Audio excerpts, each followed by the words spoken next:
اعوذ باللہ من الشیطان الرجیم بسم اللہ الرحمن الرحیم واتخذ اللہ ابراہیم خلیلا صدق اللہ العظیم وصدق رسولہ النبی الکریم ان اللہ وملائکتہ یصلون علی النبی یا ایہا الذین آمنوا صلوا علیہ وسلموا تسلیما اللہم صل علی سیدنا و مولانا محمد معدن الجود والکرم وآلہ وبارک وسلم۔ تمام تعریفیں حمد و ثنا اللہ تعالیٰ جل مجدہ الکریم کے لیے۔ بعد درود و سلام نبی محترم شفیع محتشم آقا کل ختم رسول دانائے سبل احمد مجتبیٰ جناب حضرت محمد مصطفیٰ صلی اللہ تعالی علیہ وسلم کی ذات والا صفات کے لیے حمد و صلات کے بعد، عزیز دوستو، بزرگوں اور بھائیوں، حضرت سیدنا ابراہیم خلیل اللہ علی نبینا علیہ الصلاۃ والسلام کا تذکرہ قرآن مجید نے کئی جگہوں پہ بیان فرمایا ہے۔ نبی پاک صلی اللہ تعالی علیہ وسلم نے ارشاد فرمایا کہ میں ملت ابراہیم پہ ہوں۔ حضرت ابراہیم علیہ الصلاۃ والسلام کے سیرت کو، سوانے کو، ان کی زندگی کے واقعات کو قرآن مجید نے متعدد مقامات پہ بیان کیا ہے۔ انبیاء کرام علیہم السلام 1,24,000 کم و بیش ہوئے، لیکن دین اسلام میں نبی پاک علیہ السلام کی امت میں جو مقام حضرت ابراہیم کا ہے وہ بس انہی کا ہے۔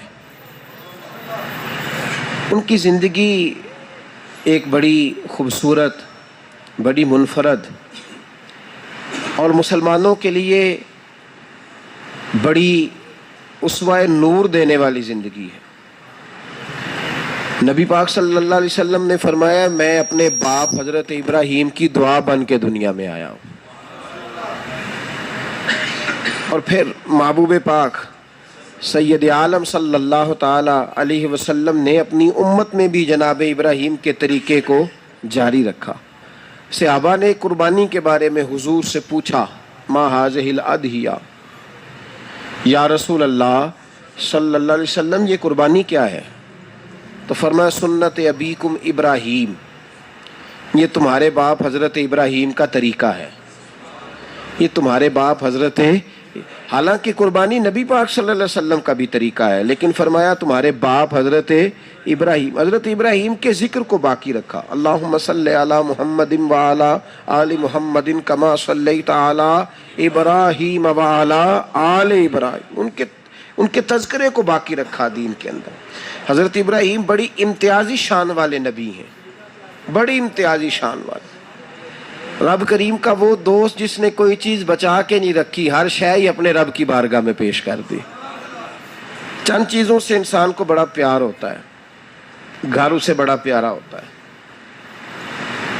وہ بڑا خوبصورت ہوٹل، 5 اسٹار ہوٹل میں رہا، وہ اسلام آباد گیا، کسی سفر پہ گیا تو بڑے اعلیٰ قسم کے اس کو کھانے ملے، بڑی چیزیں ملی، لیکن کبھی دائیں کروٹ کبھی بائیں کروٹ۔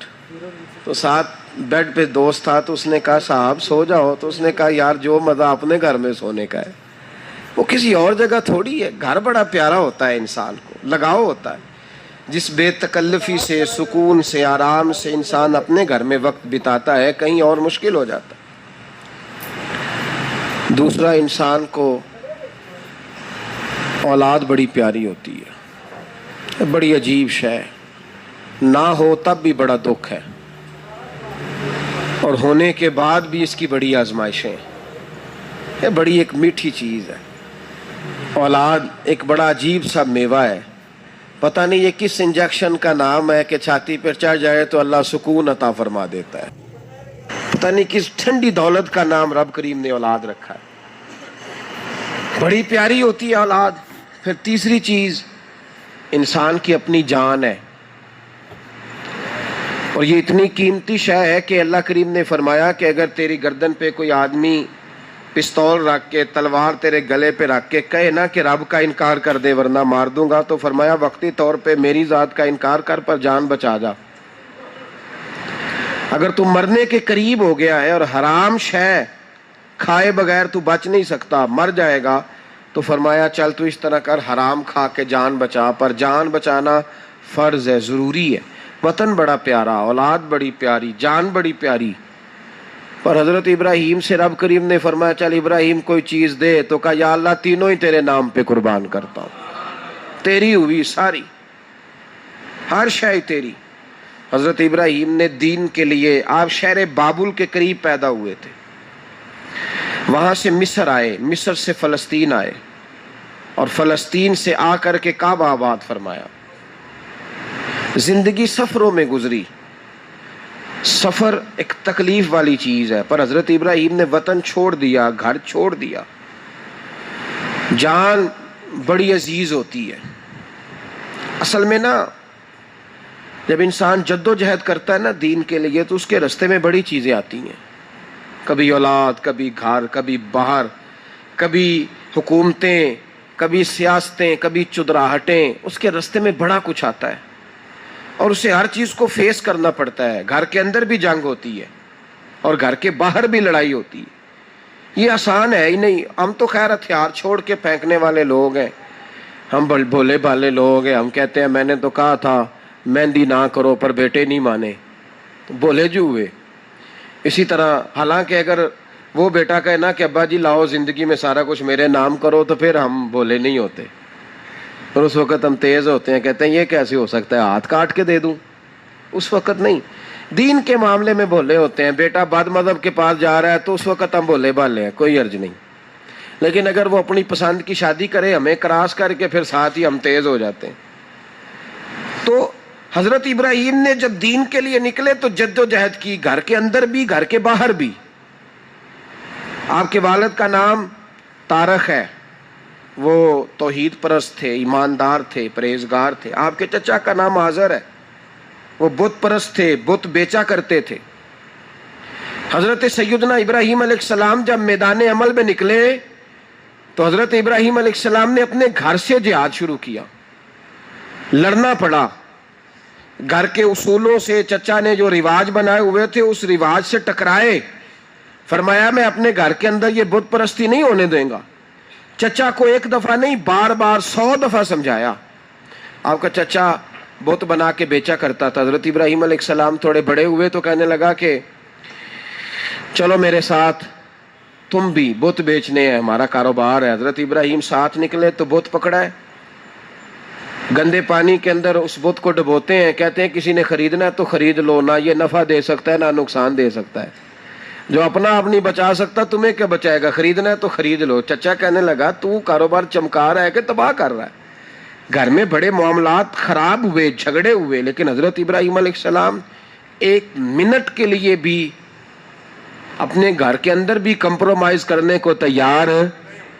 یہ تھوڑا مشکل میں نے پہلو چھیڑ دیا ہے، یہ تھوڑا مشکل پہلو چھیڑ دیا ہے. بڑا سمجھدار آدمی ہے پر بیوی سے پردہ نہیں کرا سکتا. سیانا ہے، پنچایت کا بندہ ہے، جو اس سے آپ کہیں گے وہ بات یہ سنائے گا، لیکن کہتا نہیں جی میں نے کوشش کر لی ہے. کس قسم کی کوشش ہے صاحب، یہ کیسے ہو گیا؟ حضرت ابراہیم علیہ السلام نے گھر کے اندر سے فرمایا نہیں کرنے دوں گا. گھر کے اندر بھی ٹکرائے. فرمایا تم جو بھی ہو، پاش پاش کیا چچا کے اصولوں کو. اور باہر جب نکلے تو صرف علاقے کے چیئرمین سے نہیں ٹکرائے، ایم پی ایم این اے وزیر مشیر سے نہیں ٹکرائے. سپر پاور نمرود دنیا کا واحد حکمران تھا اس وقت، دوسرا کوئی حکمران ہی نہیں تھا. اکیلے حکمران سے جا کر ٹکرائے.